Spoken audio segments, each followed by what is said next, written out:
Okay, so bumili ulit ako ng iPhone 15 ngayong 2026. Ginamit ko ulit bilang daily driver for more than a week. Goal natin dito ay alamin kung magandang phone pa rin siya for today's standard. Solid performance pa ba? Sasabay pa ba yung display? Palag pa ba yung camera? Kakayanin pa ba yung isa't kalahating araw na gamitan? Sulit na ba ngayong malaki na ang binaba sa presyo dahil na rin sa YouTube shopping vouchers? Pag-usapan natin. Bago tayo mag-start, hinga muna tayo ng malalim. Una muna pagdating sa design, iPhone pa rin yan. More than 55K ang SRP nung unang labas. So hanggang ngayon, premium build pa rin. Glass back panel, metal frame, ceramic shield protection para sa display. Hindi ko to nilagyan ng screen protector or tempered glass habang ginagamit ko. And so far, wala pa namang visible na gasgas. Pero syempre, mas maigi pa ring bilan natin ng TG and case para mas sigurado. IP68 rated na rin. So kung katulad kita na nakikinig ng podcast or nagsa-sound trip habang naliligo, syempre mas kampante ka na hindi masisira yung phone sa mga simpleng talsik lang ng tubig. Wala pa tayong camera button dito at alert slider pa lang din itong nasa upper left side instead of the customizable action button sa mga latest models. Pero eto naman yung unang non-pro iPhone na naka-dynamic island na. So mukha na ring latest at mas hindi halata na older model yung gamit mo. Actually, nagpunta ako ng St. Luke's last time and pansin ko sa lobby na puro naka-dynamic island yung mga phones nila doon. As in, karamihan talaga sa mga nakaupo doon, may black pill sa taas ng screen. So kung isa sa mga habol mo yung makipagsusyalan ka, palag-palag pa rin naman. Also, iPhone 15 series din nag-umpisa yung USB Type-C port thanks to the European Union. And sa akin, personally, isa talaga sa mga cons yung Lightning port noon. So natuwa talaga ako nung nag-Type-C na sila dito kasi halos lahat na talaga ng devices ko naka-Type-C na. Naalala ko nung naka-iPhone 14 Pro Max ako, kailangan ko pang magdala ng lightning cable para lang sa iPhone and AirPods. Actually, ngayon may experience ko rin yan ulit kasi bumili din ulit ako ng iPhone 14 para i-review soon. So, abangan nyo rin yan. And ina-expect ko na magdadala na naman ako ng lightning cable sakaling gagala kami. So, kung ayaw mong maging problema yon, skip the 14 series na lang and pumili ka na lang sa mga iPhone 15 pataas. Now, pag gumagamit ako ng base iPhone models, isa talaga sa mga plus para sa akin ay yung size. Mas masarap gamitin, mas madaling gamitin yung ganitong kaliit na phones, magaan, hindi nakakangalay gamitin kahit matagal, nakakapag-type din ako ng isang kamay lang, mas madali kong naaabot yung mga sulok-sulok ng screen, and sa iOS, malaki-laking bagay din yan, since hindi naman sa lahat ng pagkakataon, gumagana yung swipe pa kanan to go back. Minsan, kailangan talaga pindutin mo pa yung top left corner. So, compared sa Pro Max iPhones, ramdam na ramdam ko kaagad na mas komportable itong gamitin. Now, in terms of performance naman, good news kasi yes, palag-palag pa rin ang A16 Bionic chip ng Apple dito. Mabilis pa rin yung pag-open ng apps, okay pa rin pag-switching ako ng mga applications. Well, kung matagal na kayong nanonood, alam nyo na rin naman yung personal na gamit ko. Mostly social media, streaming, banking, and productivity apps yan, which are not super demanding naman, but still, smooth experience pa rin yung nakuha ko dito. Hindi rin mabugs. In-install ko na nga rin pala yung latest iOS 26 software update dito. Actually, ito rin yung isa sa mga habol natin sa iPhones, yung matagal tsaka consistent na software updates and security patches. Wala ring bloatwares, and since 30K plus na nga lang din to, kung titingin tayo sa mga Android phones na ganito ang presyo, marami pa rin ang talamak ang bloatwares. And ads actually. Yung iba nga may sugal na ads pa na buti naman pwedeng i-disable, pero dito wala talagang ganon. Sa Signal, wala rin akong naging problema dito, and syempre meron na ring eSIM support. So 5G Smart eSIM yung gamit ko. Very reliable at maganda talaga yung speed test results na nakukuha ko. Nasubukan ko rin for calls, malinaw din yung usap namin. However, pansin ko lang na kapag naka-turn on yung mobile data at gamit ko to sa labas, maaraw, and again, wala akong case na nilagay dito. So, ramdam ko talaga yung pag-init ng phone habang ginagamit ko outdoors. Pero outdoor usage yan ha. Sa normal na indoor use naman with proper ventilation, aircon, or kahit electric fan lang sa bahay, yung hindi gaanong mainit na lugar tapos connected ka lang sa Wi-Fi, hindi naman to iinit ng sobra. Actually, kahit nga sa mga light gaming, nagwa-warm lang ng konti, mga Mobile Legends, Call of Duty, Pokemon Unite, kayang-kaya yung mga games na yan with no lags. Problema nga lang dito, hindi natin may experience yung high refresh rate gaming kahit pa available sa game settings yung ultra refresh rate kasi limited nga lang sa 60Hz yung refresh rate ng mismong display. Mga demanding games like Genshin Impact nga pala, kaya din naman at highest settings 60 FPS mode. May ilang frame drops tayong mapapansin paminsan-minsan pero very playable pa rin naman. However, umiinit talaga yung phone natin dyan. Lagpas 48 degrees na rin kaya hindi ko rin marerecommend sa ganitong klase ng mga titles. Pag-usapan natin yung display. Actually, kung usapang watching videos lang naman and usually ganyan din naman yung ginagawa natin sa phone, goods na goods pa rin. Legit na maganda rin kasi yung colors dito. So, nung nanonood ako sa iba't ibang mga streaming platforms,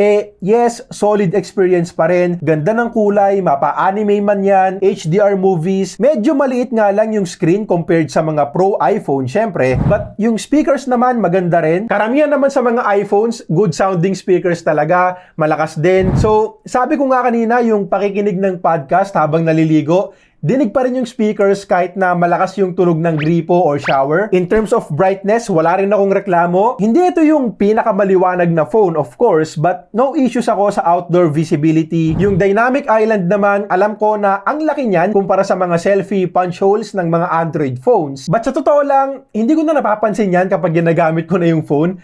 At napapaganda pa nga actually kasi nabigyan pa nila ng silbi tung Dynamic Island. Pag nagbubook ako ng Grab, andyan yung ETA ko. Mas madali ring makabalik sa previous application na gamit ko. Hindi sa lahat ng apps nagagamit ko siya, pero at least may naging function kahit papano na makikita naman natin na kinokopya na rin ng ilang mga Android phone. Pero syempre, main reason pa rin talaga kung bakit ganyang kalaki ay dahil sa mga sensors at ilan nga doon yung para sa mas secured na Face ID, which is very convenient din talaga para sa akin. Para sa mga bago pa lang mag-iPhone or wala pang idea, hindi lang siya sa pag-unlock magagamit. Nagagamit ko rin yan sa mga banking apps, like pag nagtatransfer ako ng funds, nagbabayad ako ng bills, mas madali na yung authentication dahil sa Face ID. Tsaka kahit may face mask ako, may sombrero ako, kahit gabi madilim sa kwarto, maayos ko pa rin siyang nagagamit. So isa to sa mga features na hindi masyadong naisasama kapag nagkukumparahan tayo ng specs ng Android phone versus iPhone.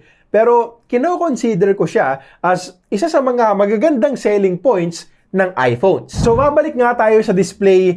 Ang problema lang talaga para sa akin dito ay yung 60Hz na screen refresh rate. Alam ko na may mga tao pa rin na walang paki dyan at may iba din na hindi naman niya napapansin. Pero sa mga tulad ko na galing sa phone with high refresh rate, actually kahit nga below 10K na Android phones may mga naka 120Hz na, kitang-kita talaga yung difference pagdating sa smoothness. So isa to sa mga bagay na dapat mong tanggapin kung magbe-base iPhone ka. Pwera na lang sa base iPhone 17 kasi nga naka high refresh rate na rin yon. Now, pagdating naman sa battery life, eto yung malamang isa sa mga pinaka-concern nyo ngayon kasi 2026, sasapat pa ba yung 3,349 mAh battery nito? Well, ang pinaka-tumpak na sagot ay depende sa tao or depende sa apps na gagamitin mo.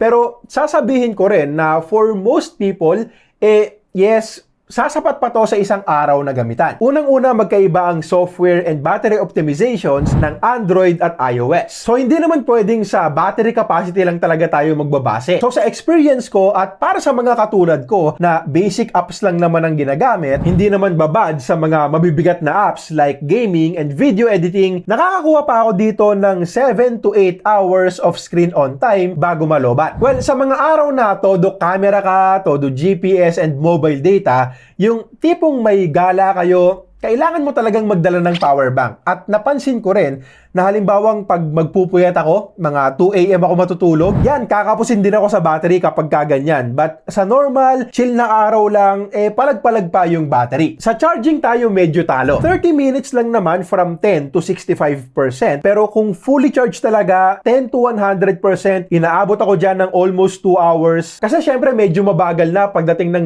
90% para hindi agad masira yung battery. Honestly, pinagdaanan ko na yan sa dating iPhones and nakasanayan ko na rin akin. Naging part na ng routine ko noon, yung 2 hours na charging time. But hindi ko sinasabing okay lang yan kasi this 2026, marami ng phones ang nasa 1 oras mahigit na lang ang charging time na doble pa ang battery capacity kumpara dito. Ang advantage naman, meron siyang wireless charging. Slow wireless charging lang din, but still, extra feature pa rin yan. And yung MagSafe, honestly, hindi siya big plus sa akin. Kasi kahit naman naka-Android phone ka, bilhan mo lang ng case with strong magnets, halos same experience na rin. And tong iPhone na to, malamang bibilhan mo rin ng case na may magnets din. So, same lang naman para sa akin. Ang maganda naman dito sa iPhone 15 na for sure, habol din ng karamihan sa mga gustong bumili nito, camera. This is also the first non-Pro iPhone na nagkaroon ng 48 megapixel main camera. So kahit 2x zoom natin sa main camera, looks sharp and detailed pa rin. And importante yan since wala naman tayong dedicated telephoto sa mga base iPhone models. So eto pa yung ilan sa mga nakuha namin. Syempre, pansin din kaagad dito yung natural looking colors ng iPhone. Dynamic range is also good. Palag pa rin talaga, lalo na nga sa nagiging promo price nito ngayon na 32K plus mahigit.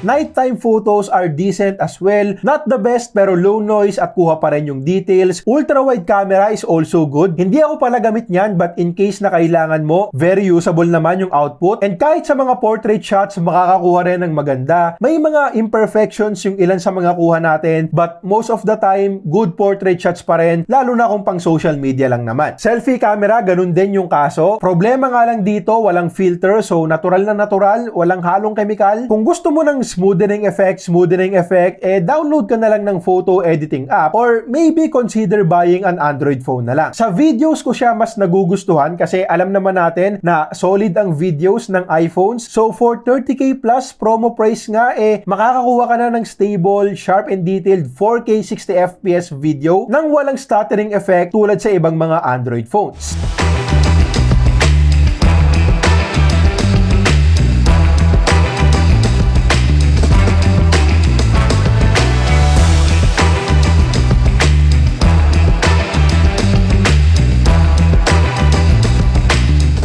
Video quality ng iPhone 15 sa front-facing camera 4K 60fps.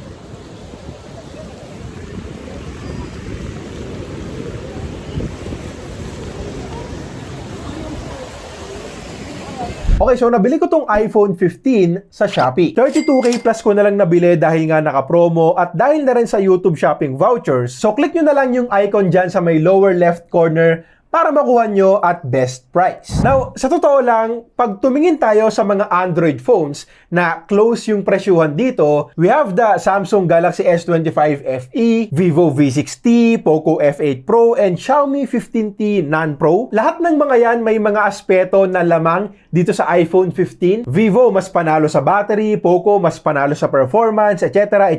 Pero ang laban nitong iPhone 15 ay mas malinis na software experience at mas reliable na software updates. Ewan ko kung nabalitaan nyo, but few weeks ago, nagbigay pa sila ng software updates para sa iPhone 5S and iPhone 6 na 13 years old na ngayon. Also, yung camera nitong iPhone 15, palag-palag pa rin sa mga latest mid-range ng Android ngayon. May stable 4K 60fps video recording para sa front-facing camera. Yung mga simpleng bagay like good haptic feedback, reliable na signal, convenience ng Face ID, solid speakers, maganda pa rin yung performance. Yung compact form factor, isang plus din. Sakaling handy na phone ang gusto mo, bihira na kasi ang compact phone sa Android. Palakihan na talaga. Battery life sa totoo lang, palag pa rin for a day of use as long as hindi yung heavy usage talaga. Premium looking device din, and yan yung isa sa mga rason kung bakit mabenta ang iPhone dito sa Pilipinas.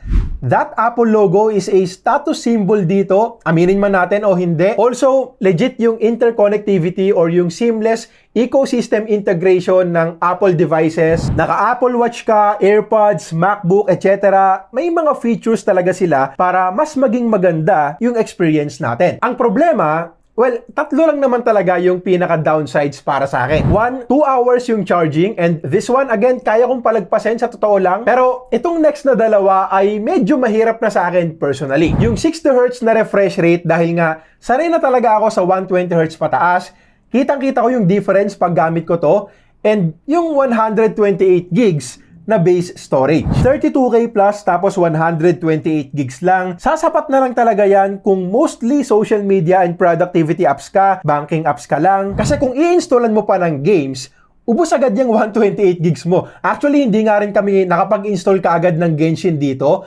kasi full patch pa lang ng CODM nasa 30 gigs na yata. Tapos almost 50 gigabytes na rin yung full patch ng Genshin Impact. So dun pa lang, ubos-ubos na talaga agad yung storage. So kung gamer ka, hindi talaga to para sa'yo. Ang good news, hindi rin naman talaga gamers ang magkaka-interest dito. At yung nagkaka-interest dito ay yung mga tao na most probably tanggap na yung mga downsides na yan kahit pa hindi natin sabihin. Yung tipong backup na lang ng files from time to time to free up the storage. Tsaka yung mga galing ng old iPhone models na naka 60Hz lang din. So kung isa ka sa mga yan, tanggap mo yung cons at kaya mong gawa ng paraan, naghahanap ka ng new phone under 35K at gusto mo na iPhone pa rin talaga, para sa akin, solid deal na yung 32K plus para dito sa iPhone 15. Okay, yun lang muna para sa ngayon. Let me know sa comments kung anong tingin mo dito. Again, 5 comments ang kukunin ko sa videos natin buong Feb na bibigyan natin ng 2K each. Like, subscribe, at kita-kits tayo sa next video.